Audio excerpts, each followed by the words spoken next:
You are listening to Beyond the Whistle. Beyond the Whistle is the show that takes you beyond the X's and O's to provide tips and advice on the business of sports and how sports professionals can advance in their careers. Beyond the Whistle is brought to you by McCants Sports, a sports executive search and sports leadership consulting firm. Learn more at mccantsports.com. You're listening to Beyond the Whistle. I'm your host, Odell McCants, and thank you for listening. I have to admit, I was planning to release this episode, my interview with Michael Cross, earlier in November as we were entering the early signing period for basketball and other sports. But I also think it's really relevant now as we're entering December and the very first early signing period for college football. And my guest, Michael Cross, has great insight on the recruiting process and the signing process and national letter of intent process. And I'm really excited to share this with you.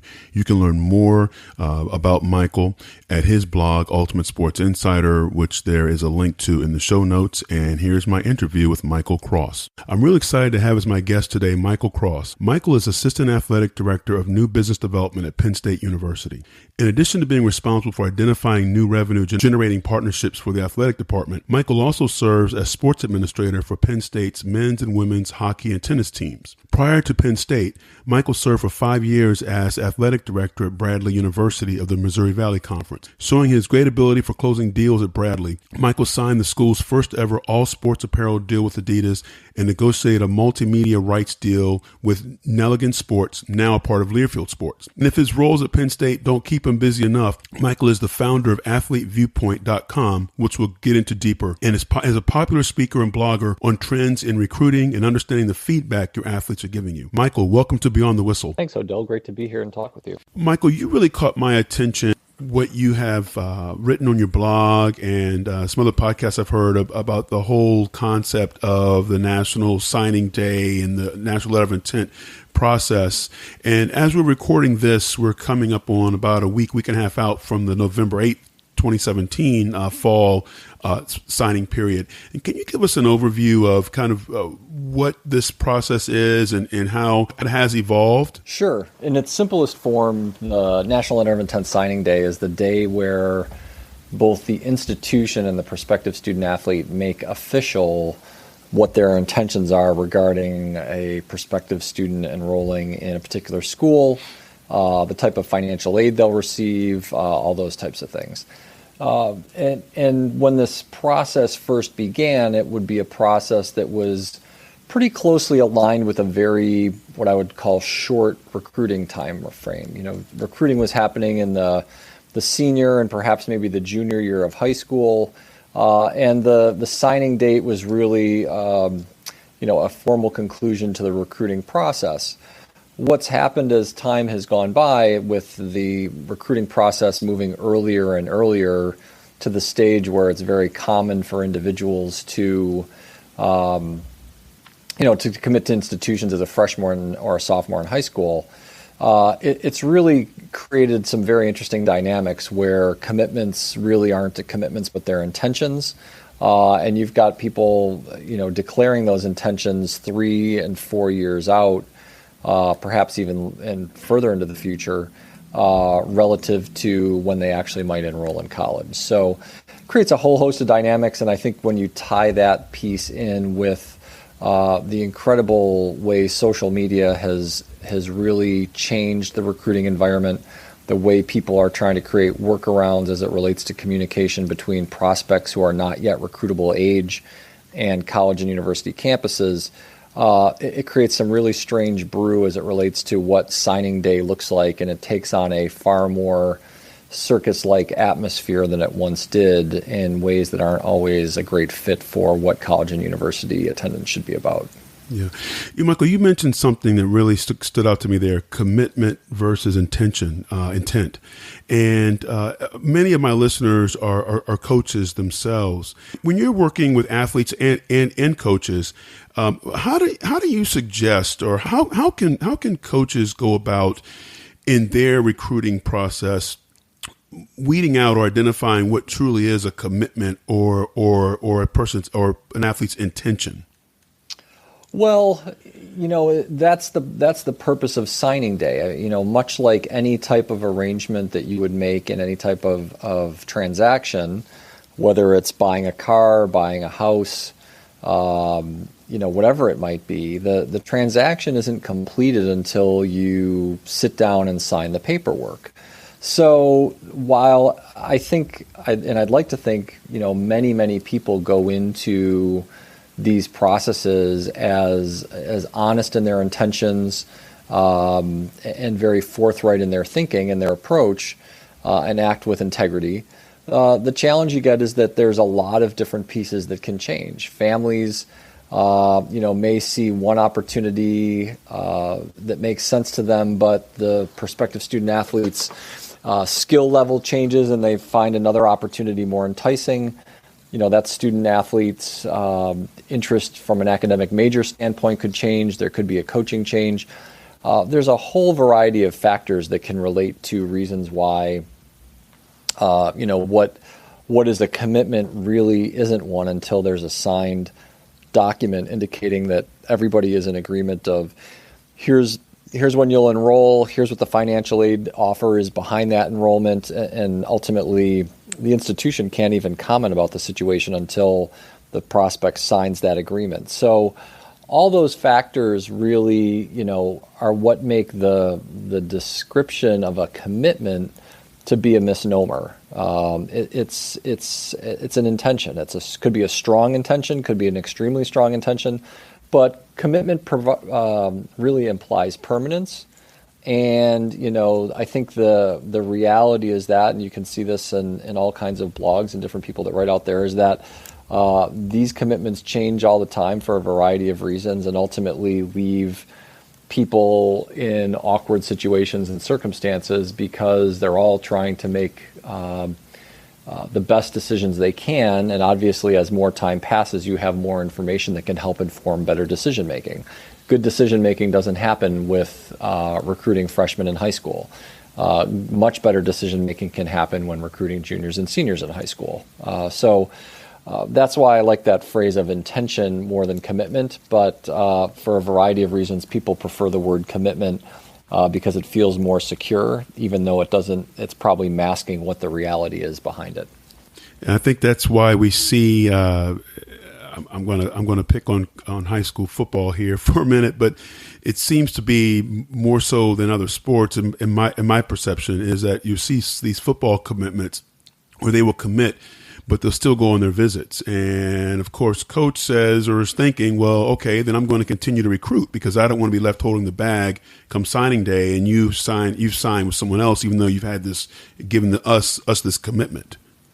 Sure. And so there's a lot of things that people will do to defend against that. They will oversign. They will sign more individuals or commit more individuals than they have available scholarships with the expectation that somebody will ultimately not materialize in the way they thought they would. They may decide to go somewhere else. They don't sign at all. They don't meet the grade expectations necessary to be a qualifier or to be admitted to the institution.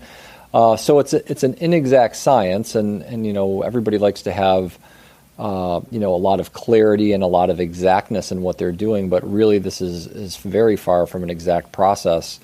And you're dealing with people. You're dealing with people who change their mind, people who have different goals, and people who are young people who are evolving in their view about what's best for them and what their family thinks is best for them in a way that really leaves things a lot less than the certainty that I think most people think surrounds the recruiting process.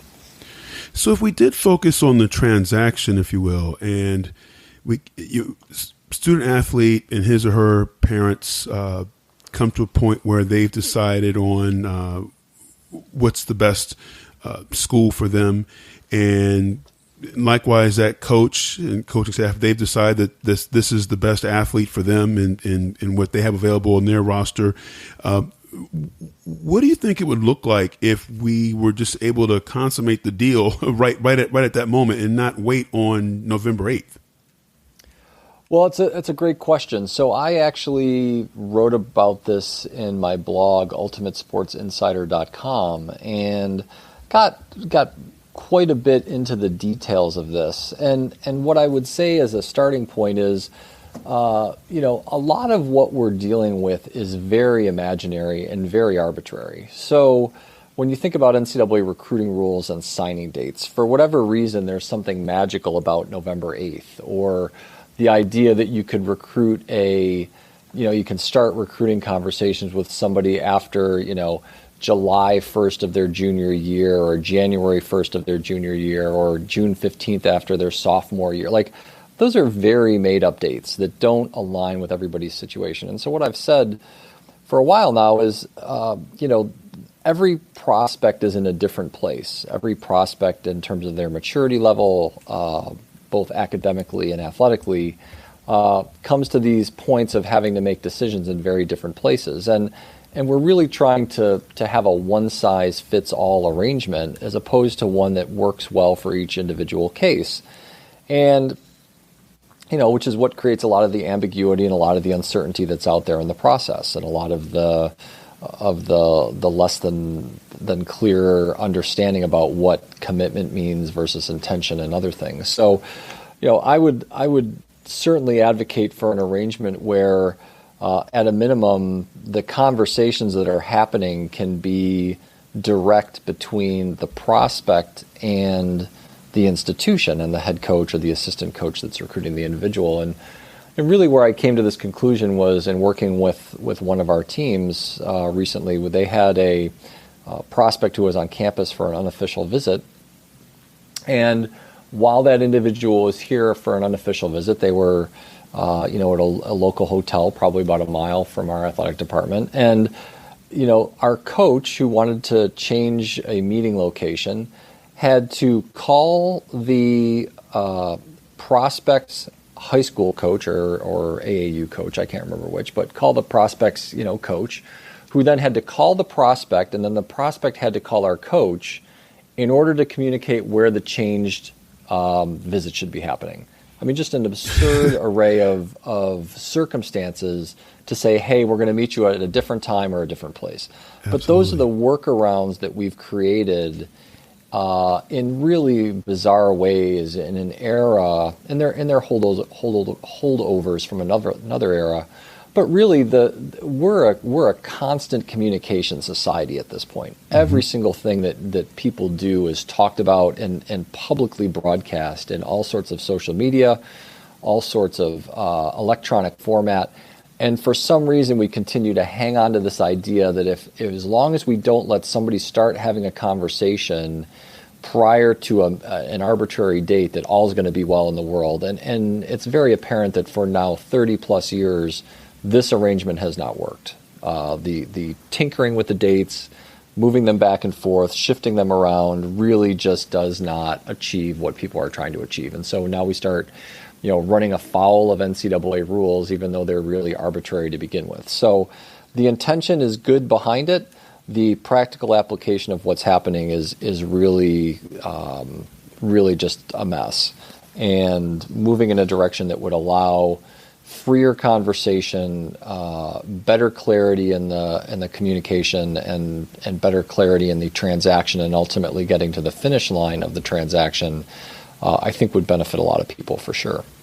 Michael, does the college's admissions calendar could that possibly have a place in possibly reforming this process? It could, and it should. But I think in some cases the reality is that it doesn't. And what I mean by that is that the recruiting process and what goes on there as it relates to the admissions calendar is different at every institution. There are institutions out there that are admitting, let's say 15 to 20% of the people who ultimately apply to that institution. They're highly selective. It's very difficult to get admitted to those institutions, and those institutions, from an admissions standpoint, really want to make sure that they are, getting as much information as possible before making that decision to admit somebody. Simultaneously, there are other institutions that are much more toward the end of less selectivity, and it could be in situations where they accept, let's say 70, 80, plus % of the individuals who apply. there's lots of different institutional missions that can inform that type of arrangement. So those types of things all matter. And then the last piece is that different institutions rely on enrollment management in very different ways. There are schools that are heavily reliant on the ability to enroll a class. And so if they've got somebody who is admissible, they're in a situation where they may want to act very, very early to give that prospect or that prospective student or prospective student athlete an indication as to whether or not they're going to be admitted. And hopefully that early admission or that early decision might lead them to commit to that institution and help with their overall institutional financial health. But not every institution is like that. So the admissions calendar is a factor that could potentially be helpful, but because there's such differences between the admission policies and the approaches of various institutions, it's probably not the perfect solution that some might look to and think that that's going to be the way this gets solved. If we were to eliminate the signing date, how would you see that impacting coaches and their actual recruiting and evaluation process? Great question. So the first thing I would say is that in some ways we have this already. I mean, when you get to, for example, in the sport of basketball, when you get to the spring signing period, that spring signing period is essentially open-ended. You reach that date, and then after that date, you'll sign an NLI, or if it reaches, I think, past a certain point, you then just sign a financial aid agreement to enroll at the institution. But that's a very open-ended process, and the recruiting signing process really turns on and off. I think the one benefit of having a date that I can see is that it allows everybody to have a pause, if you will, or at least have some time to reflect and to avoid really high-pressure sales as it relates to somebody committing to an institution. So what you don't want to have is a situation where a prospect goes on a visit or is really enamored with the situation, and you've got somebody who really just leans on the person and says, hey, look, I got to have you sign right now or within the next 24 hours or your deal is gone. Mm-hmm.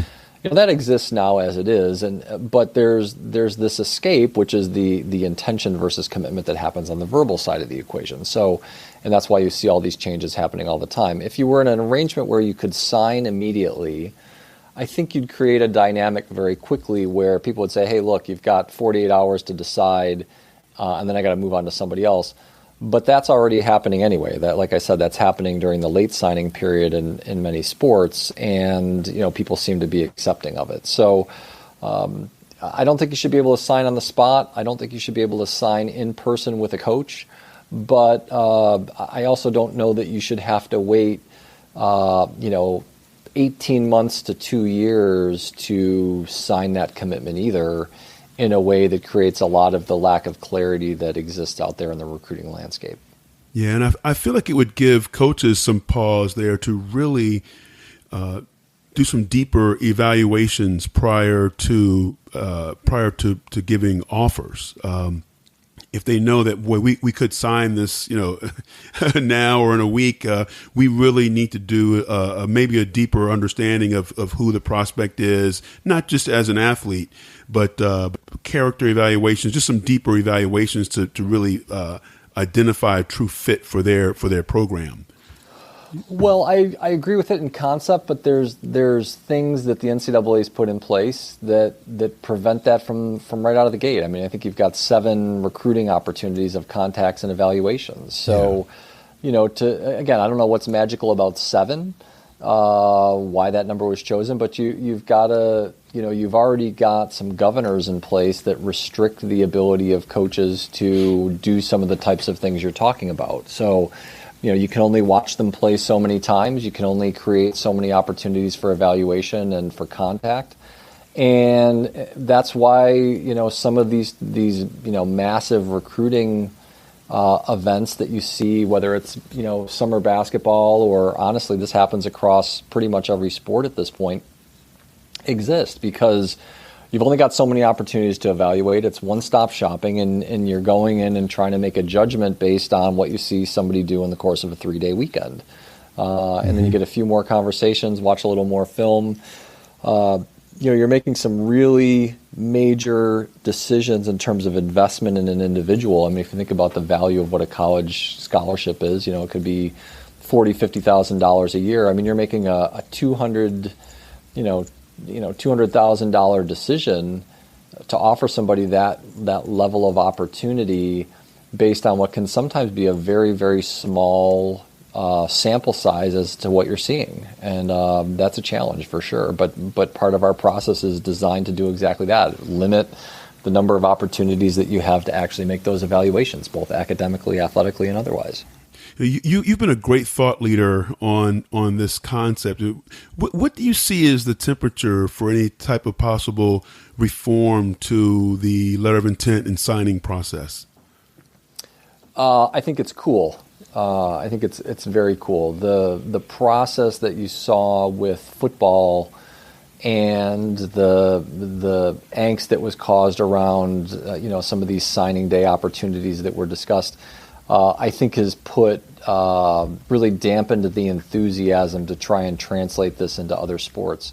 But there's sports that are looking at it. The lacrosse coaches, to their credit, are experimenting with a very, I guess I would call it a more sane recruiting calendar where, the types of things that we're talking about in terms of early offers and verbal commitments are going to be very, very restricted and moved much later in the process. There's a working group in the sport of men's hockey that is having discussions about the recruiting environment in that sport. So there's an awareness of this for sure. But there's so many different constituents and stakeholders in this process, whether it's athletic directors, coaches in specific sports, AAU coaches, the prospects and the families themselves, all trying to figure out what is best. And the one thing that I keep coming back to is that the reality is all of these groups want to talk to each other. And the prospects want to talk to the schools want to talk to the prospects want to watch the prospects play, the prospects want the schools to watch them play, but we continue to try and put regulations that prevent the types of things that people want to have happen from actually happening. And so we create these elaborate workarounds, many of which bring all kinds of outside influences into our sports and third-party intermediaries that really do a disservice to the clear, direct, honest, specific communication between two parties that's now handled by somebody else and can hamper and hinder the relationship building that would be, I think, a good way to enhance the recruiting process and ultimately bring some better clarity to what's going on. Yeah.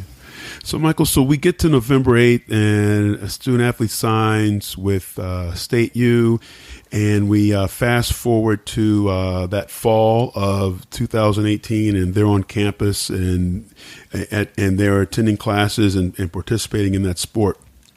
Can you share with us what you're doing to help schools get an understanding of the experience that their athletes are having and how they can improve the experience and the relationships on campus? Sure. So you're drifting into the work that I'm doing with the company that I founded or co-founded called Athlete Viewpoint. And Athlete Viewpoint is really, in its most basic form, an opportunity for athletic departments to outsource their student-athlete survey process to somebody in a company that's got a lot of experience in the college sports landscape, who is willing to invest the time and the understanding as it relates to research methodology, questionnaire design, all those types of things, to build a customized survey for your campus that then can be used to gather information about every aspect of the student-athlete's experience. And simultaneously allow you to compare the data at your institution, both within your institution. So, for example, compare a football coach to the other coaches at your school, or to compare your football coach or some aspect of your department to the other schools that are part of the platform, in a way that hopefully brings greater clarity about taking the information that you're getting from your athletes and putting it in some type of context, either your institutional context or a national context, so that you've got better clarity about just how certain aspects of your department are performing. Well, Michael, thank you very much for your time. And we're going to have links in the show notes to Michael's blog, Ultimate Sports Insider, as well as Athlete Viewpoint. And I want to thank you very much for your time and being a guest today on Beyond the Whistle. You're welcome, Odell. I've enjoyed the conversation and appreciate the opportunity to talk.